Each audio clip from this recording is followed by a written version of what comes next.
BTR सरकारनि बानजायनायाव कसुगाव बियाबनि सिङाव थानाय गाम्बारिबिल गामिनि गेवलां गेलेग्रा फोथाराव दिनै बेनिफिसारि मिट एन्ड ससिय' इक'नमिक्स अवारनेस हाबाफारि खुंफुंदों।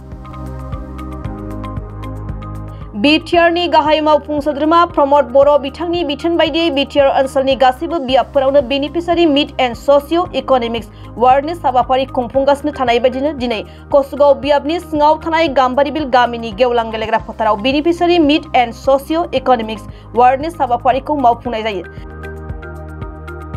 बे हाबाफारियाव दिनै बिटिआरनि गाहाय मावफुं सोद्रोमा प्रमद बर' बिथांजों लोगोसे रायजो सभानि एमपि रेनग्रा नार्जारि, मावफुं सोद्रोमा अखिल मोसाहारि बिथांमोनजों लोगोसे गोबां इउपिपिएलनि मावथिफोर आरो गोबां सरकारि अफिसारफोराबो बाहागो लायो। दिनैनि बे हाबाफारियाव कसुगाव बियाबनि गासै 10,000निबो गोबांसिन रायजो राजाफ्रा बाहागो लायो।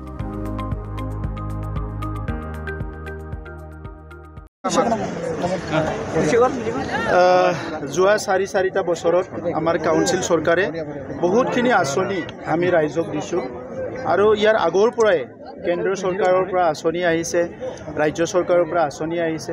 প্ৰধানমন্ত্ৰী নৰেন্দ্ৰ মোদী ডাঙৰীয়াই ভাৰতবৰ্ষখন বিকশিত ভাৰত নিৰ্মাণৰ কাৰণে, বিকশিত ভাৰত নিৰ্মাণৰ কাৰণে লাষ্ট মাইল ডেভেলপমেণ্ট আৰু লাষ্ট মেন ডেভেলপমেণ্ট মানে শেষ অঞ্চললৈকে, শেষ গাঁৱলৈকে উন্নয়নটো নিবৰ কাৰণে আৰু শেষ মানুহজন যিটো দৰিদ্ৰ সীমাৰেখাৰ তলৰ হয় সেই মানুহজনকো উঠাই অনাৰ কাৰণে বহুত ভাল ভাল আঁচনি দিছে। আজি ঘৰ দিছে, ৰেচন কাৰ্ড দিছে, বহুত আঁচনি দিছে। আৰু আমাৰ মুখ্যমন্ত্ৰী ডক্টৰ হিমন্ত বিশ্ব শৰ্মা ডাঙৰীয়াই দায়িত্ব লোৱাৰ পিছত আমাৰ অসমখন ভাৰতৰ ভিতৰত এখন উন্নত ৰাজ্য হিচাপে গঢ় দিয়াৰ কাৰণে বিভিন্ন ভাল ভাল আঁচনিবিলাক দিছে। এই আঁচনিত মহিলাৰ কাৰণে, এই আঁচনি কৃষকৰ কাৰণে, খেতিয়কৰ কাৰণে, চবৰৰ কাৰণে, ইউথ যুৱ যুৱতী এই আঁচনি আমি কাউন্সিলৰ পৰা আমি প্ৰায় 4 লাখ খেতিয়কসকলক বিভিন্ন আঁচনি দিলোঁ। আমি প্ৰায় 3 লাখ মহিলাসকলক বিভিন্ন আঁচনি দিলোঁ। 4 লাখ 5 লাখ ষ্টুডেণ্টক টাৰ্গেট কৰি বিভিন্ন কাম কৰিলোঁ। যুৱ যুৱতীৰ কাৰণে বহুত কাম কৰিলোঁ। এই আঁচনিবিলাক আজি আমাৰ দায়িত্ব আছে কি ৰাইজৰ লগত যাই আলোচনা কৰিব লাগে। চৰকাৰে অকল স্কিমটো ৰিলিজ কৰি অফিচৰ পৰা দি থলে নহ'ব। এই স্কিমটো আচলতে ৰূপায়ণ হৈছেনে নাই সেইটো বিউৰোক্ৰেটসকলৰ লগত, এক্সিকিউটিভৰ লগত, অফিচাৰসকলৰ লগত, ৰাজনৈতিক নেতাসকলে যাই পেলাই খবৰ ল'ব লাগিব যে এই আঁচনিবিলাক ৰূপায়ণ হৈছেনে নাই। আৰু আজি আমি যিটো ঘূৰা ফুৰা কৰিবলৈ গম পালোঁ যে ৰাইজে বহুত ভাল পাইছে।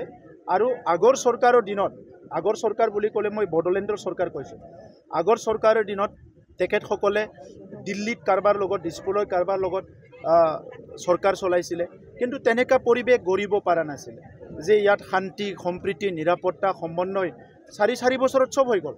আৰু তেখেতসকলে 2005ত চান্স পাইছিলে, 10ত চান্স দিছিলে, ৰাইজে 15ত দিছিলে, এই কামবিলাক কৰিব পৰা নাছিলে।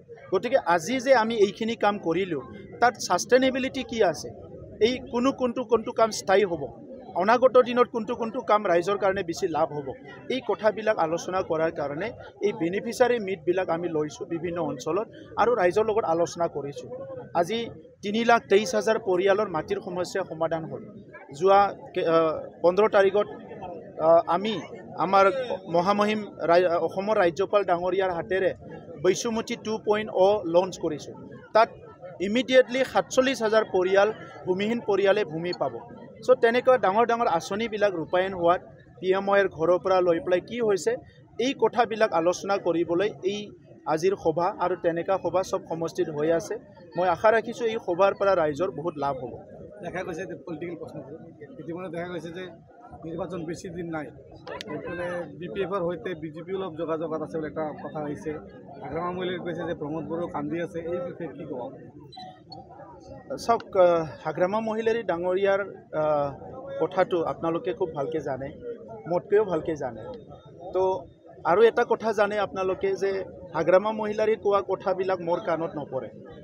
মই শুনো তেখেতক, কিন্তু কথাবিলাক মোৰ কাণত ইমান সময় নাথাকে। আৰু আজি তেখেতে যিবিলাক কথা কয় এইবিলাকৰ কোনো ৰিয়েলিটি নাই।